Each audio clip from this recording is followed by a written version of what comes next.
Hello everyone, this is your girl Martine Myers coming in with another one, 12 Days of Vlogmas Fibroids Edition for Faces of Uterine Fibroids. For those of you who do not know me, my name is Martine Myers. I am the award-winning author for Faces of Uterine Fibroids. Faces of Uterine Fibroids is an anthology for women. We bring fibroid awareness to women and we help alleviate the pain and agony of women suffering with the condition of fibroids. So if you're a woman suffering in silence, by all means, with the condition of fibroids, we're here to give you hope, courage, and inspiration. The question that we're going to answer today by one of our viewers is, can trauma cause fibroids? Through my personal experience of 21 years of fibroids, I will tell you straight up that trauma does contribute to the growth of fibroids. Okay. And the thing about it with trauma, you have no idea when you're actually really going through major trauma, because trauma begins at a very young age. For me, my first trauma that I did experience was at the age of 5 years old, when my grandparents on my dad's side basically just left off and they moved. They went to Haiti.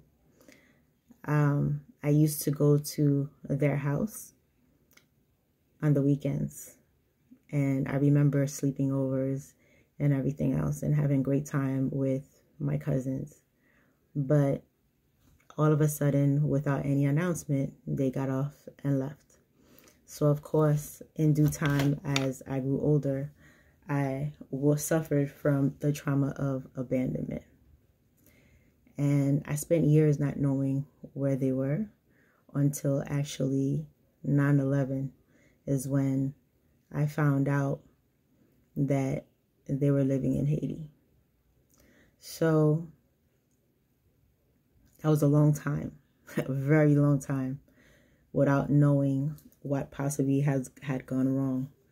We have reunited since then. Of course, my grandmother and my grandfather are no longer with us because they have passed on.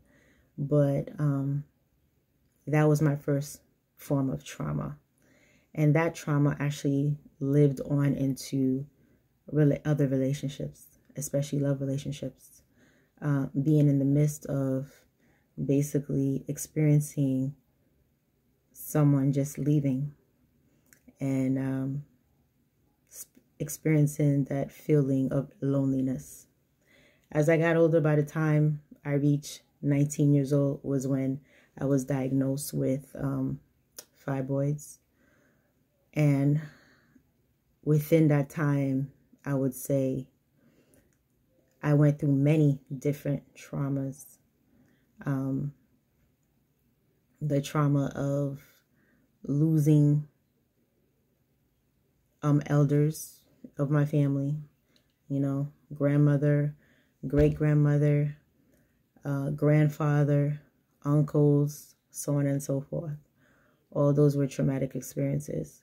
I had an issue with loss because I've been experiencing loss for a very long time. Lo and behold, my father passed away when I was 3 months old.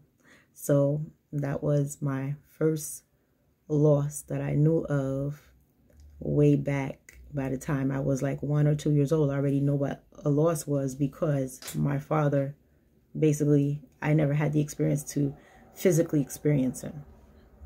So from loss after loss after loss, and then you move on into your life, being older, you're going to school, you're going to work, you're being put in positions basically where you're experiencing constant trauma. Then you get into love relationships, and then there's more trauma. And within all that time, you're experiencing nothing but anxiety, confusion. It goes into depression. It goes into doubt, it goes into loneliness. And then it follows suit into so many different factors which in turn really puts you in a position where everything is a gut feeling. And within that gut feeling that you're having, high and low gut feeling, feeling good or bad type of gut feelings, all of these feelings, it's all in the womb, you know. And in due time, what happens is that you're going to get sick. Something is going to go wrong. The more it tags along, the worse it is for you. So that's basically my condition with the whole fibroid thing. And then, of course, eating poorly, not really knowing exactly certain foods that I was accustomed to eating, that they stimulated the growth of tumors. So all of these things contribute to fibroids, but trauma in a nutshell is something that you basically need to try to prevent yourself from being caught in. Like, we're all going to experience some sort of trauma, but it's to identify that we're actually going through a traumatic experience. And within that time that we do identify it, our duty is to actually look to consult a professional so that we can relieve ourselves from these traumatic experiences, the aftermath of all these traumas. Because you're living life on a daily basis, it's all trauma, one after the other. Somebody says something to you that you don't like, that maybe trigger you or provoke you, you know, accuse you, whatever it is, it could turn into a traumatic experience. Somebody does something and leaves a negative impact on you, that turns into trauma. Same way, if somebody were to come towards you and leave a positive impact on you, then that would not turn into a traumatic experience. So all of these things that we go through on a regular basis, lo and behold, we just really have to be mindful how we face them, how we deal with them, because trust and believe, there are things that happen to us way before we could even imagine where we would be today. And those are traumas that we dealt with that now today as adults are still not resolved. And we're having major issues about that. So, you know, I'm explaining all of this so that people could understand how trauma is everywhere. You know, if you're in a car accident, you're going to experience trauma. So one way or the other. It could be major trauma. It could be minor trauma, but you're still going to experience trauma. Losing a family member, you're going to experience trauma. A lot of people nowadays today are experiencing trauma because of the pandemic. You know, all of the ups and downs of the pandemic. A lot of people cannot watch the news because of the fact that it's a traumatic experience for them to just hear negativity. I used to be one of those people. And this is more the reason why I choose to heal. I had to choose to heal and find my way of healing. And thank God I found it, because there was a point in time where I could not watch the news. I could not hear the radio. I could not listen to basically anything because I was weak and ungrounded and off balance. And I just could not receive at all. And still today, because of the traumas that I've experienced, and although I've healed and still continue my healing process as I move along, I still have to make sure that I'm continuously protecting my energy to make sure that other traumatic experiences do not pile on top of what I might have gone through already.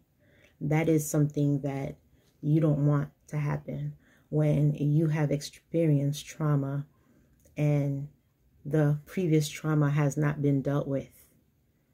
And then new traumas come into play. And what it does, it just piles on one trauma after the other, one trauma experience after the other. And that could be extremely dangerous. Trauma is vital, and it could move you into the space of major anxiety to the point where you could experience depression. And I speak of it because I've been there. And I'm here to allow you all to know that by all means, never hesitate to consult a professional. Never hesitate to consult a professional to let them know exactly what you're going through. When I say a professional, it could be a mental health professional. It could be a counselor. It could be a spiritual counselor. It could be a family member, somebody that you can actually speak to. And when you speak to them, they're actually absorbing and really listening to what you're saying, like allowing you to just unpack, basically. And everybody needs that. Everyone needs to have that one person or a few people that they can actually unpack their bags if necessary. Now, there may be a level of trust involved depending on if it's someone that you have a history with, someone you know. So it is best at times for you to find someone that is totally unbiased. And the most unbiased person, unfortunately, those are people who actually do not know you. And this is the reason why we all say to consult a professional, because that professional is there to give you their time and to really listen to you and take in all that you have to say, because you need undivided attention.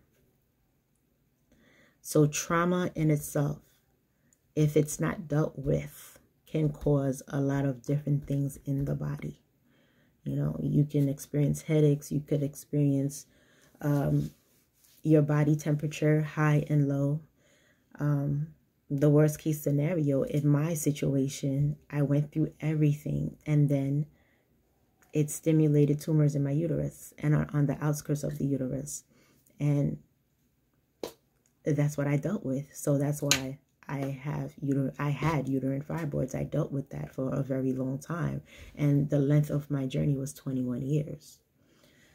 You know, so I'm very well informed as to what I'm telling you.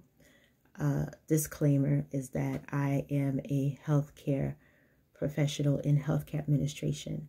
I am not a physician, and I am not a nurse. I am not a practitioner. I am in healthcare administration. So by all means, whatever it is that I'm seeing, please re-verify it with your healthcare practitioner to be sure that you do clearly understand and re-verify all that is being said.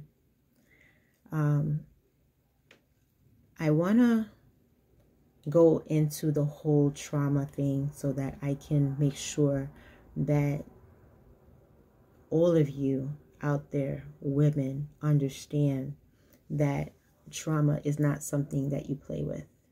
It is not something for you to play with at all.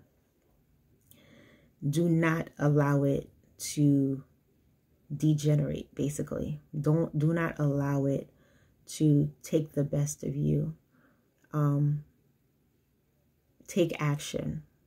Please take action, because it's when you take action and you seek for help, that's when you're going to find it. Help does not necessarily just come to you when you're going through a traumatic experience. And I'm telling you this from my personal experience.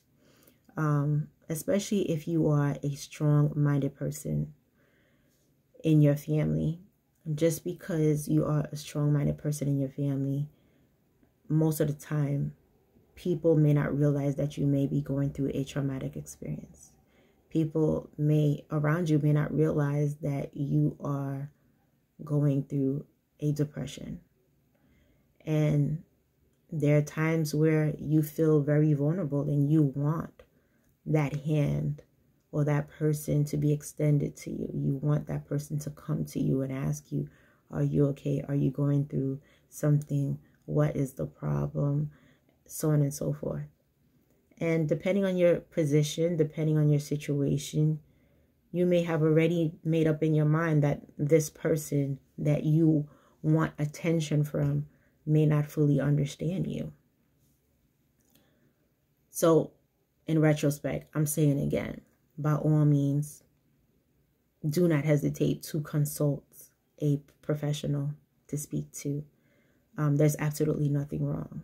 I speak to my therapist. I speak to my counselors. I speak to leaders. I speak to many different people. Why? Because I like to get insight.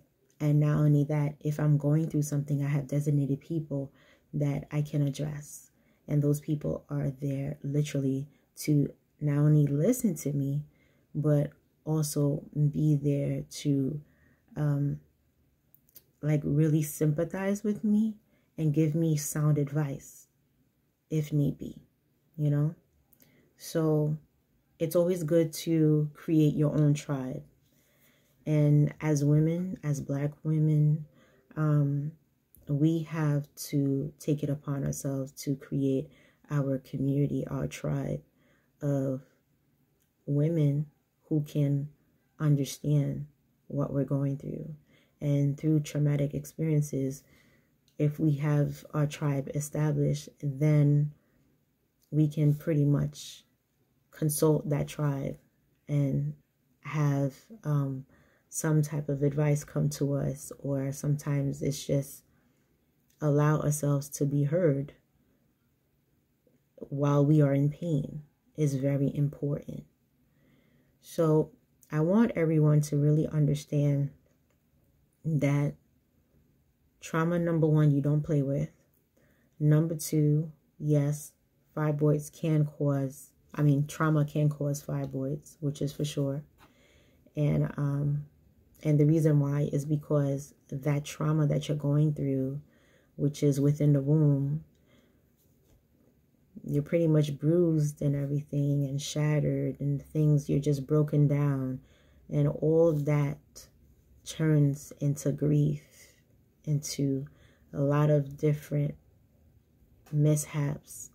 And that could stimulate the growth of tumors in the uterus as well as on the outskirts of the uterus. So that was my answer to the question, can trauma cause fibroids? Yes, it can. There is a possibility. On that note, I want to leave you with the book, Faces of Uterine Fibroids. This is the anthology, award-winning masterpiece. I'm going to leave the link in the description for you all to be able to purchase the book. We have many different scenarios from many different women explaining their fibroid journey to bring awareness to each and every one of you. So please, women, do not suffer in silence. Please take it upon yourself. Like, comment, and share. And let us know exactly how you're feeling. What is your fibroid experience like in the comments? And we look forward to hearing from you. Thank you so much for everything. Check you guys out in the next video.